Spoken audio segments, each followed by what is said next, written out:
my name is Gavin, and in this week's market brief, I will cover the resurgence in COVID-19 cases, the UK begins to open all non-essential businesses, and the UK-EU Brexit talks will be in the spotlight. So let's begin. Markets began this week negative after a resurgence in COVID-19 cases in Beijing and some major US states left participants believing that a second wave is now a much more probable and possible outcome. Major bourses started the week lower, with the Nikkei 225 down 2% and the ASX down by over 1%. As the risk-averse tone spreads into the European session, safe havens are likely to be benefactors as the dollar index breaks back above 97 and all major currencies are met with strength from the Japanese yen. Beijing have shut a fruit and vegetable market and deployed lockdown restrictions in a variety of neighbouring areas after a number of individuals from the wholesale markets tested positive for the coronavirus. Chinese Vice Premier has warned that the risks are high for Beijing as mainland China reported additional cases of up to 79. This news will continue to add tension to markets as second wave fears continue to build.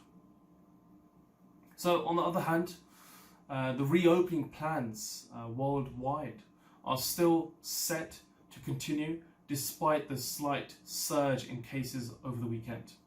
The UK, for instance, has now opened all non-essential shops today as PM Johnson encouraged the nation to shop with confidence.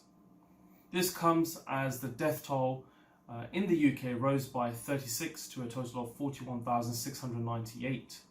PM Johnson also mentioned that the 2-metre social distancing rules are under review and could be relaxed as further easing plans will be made on the 4th of July. US President Trump has stated that he is not keen to lock down the nation again, with suggestions that a second wave is more than likely as the population attempts to resume back to normal life. Florida and California reported a second number of additional cases as the entire nation recorded a spike in cases by around 25,000.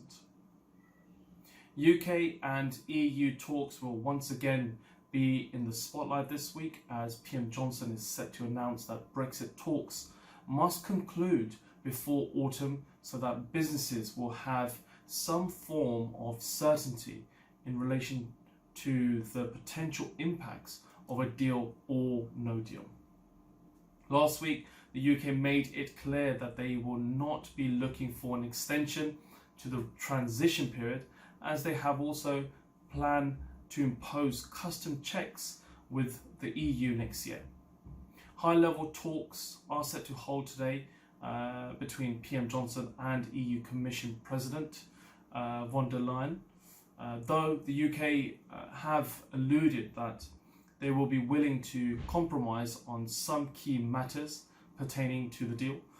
Markets will still be anxious, and sterling is still set to come under pressure as a result of this. And that's it for me. Thank you for watching this, and I'll see you on the next session.